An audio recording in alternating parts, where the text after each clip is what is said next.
.com ou .fr? C'est une question qu'on me pose fréquemment lorsqu'on a envie de créer son site web. Quelle extension de nom de domaine choisir? La réponse elle est très simple.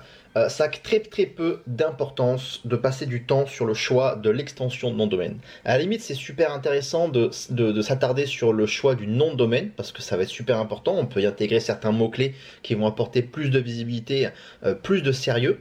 Par contre, l'extension de nom de domaine, pour la plupart des internautes, ça a que très peu d'impact.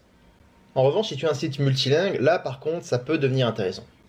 Je vois beaucoup d'entrepreneurs qui me contactent chaque semaine pour me poser cette question.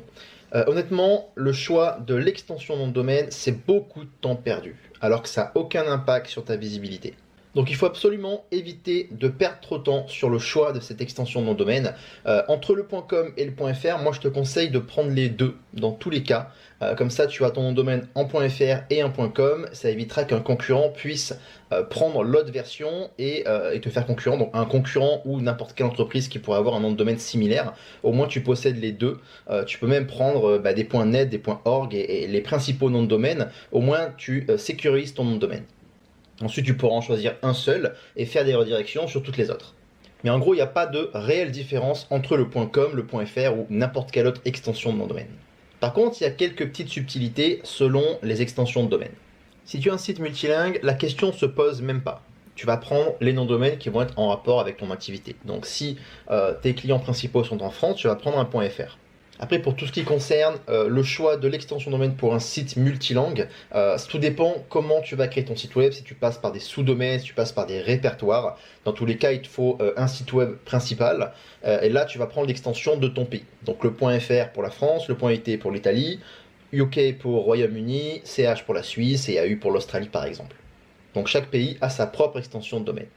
Puis après, on a toutes les autres. On a le .com qui est à la base destiné pour les e-commerce, donc les sites commerciaux. Aujourd'hui, ça s'est beaucoup plus généralisé, donc la plupart des extensions de domaine, elles avaient une origine qui aujourd'hui est complètement détournée, on l'utilise pour tout et n'importe quoi. Donc le .com, c'est l'extension qui est aujourd'hui la plus utilisée dans le monde.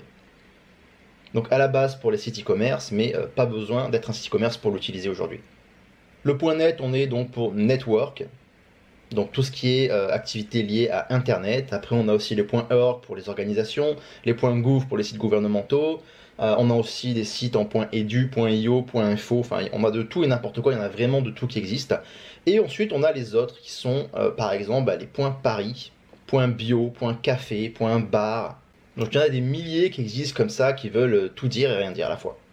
Il faut faire un peu plus attention avec ces extensions un petit peu spécifiques parce que de temps en temps, les moteurs de recherche ont du mal à comprendre ces extensions, ça peut créer des petits soucis techniques. En France, les deux extensions qui sont le plus fréquemment rencontrées, ce sont les .fr et le .com, donc c'est pour ça que je fais cette vidéo. Donc laquelle tu dois choisir? Moi je dis te prends pas trop la tête avec ça, c'est beaucoup de temps perdu. Quand on crée un site web, on a énormément de choses à faire. Moi je vois trop de personnes qui passent énormément de temps là-dessus alors que ça n'a que très peu d'importance. Ça n'a aucun impact sur le référencement naturel. Donc le nom de domaine oui, mais l'extension ça n'a aucun impact. En revanche l'extension ça a un impact sur ton image. L'image que tu veux renvoyer à tes clients. Donc c'est plutôt par là qu'il faut commencer à te poser les questions pour choisir ton nom de domaine et ton extension.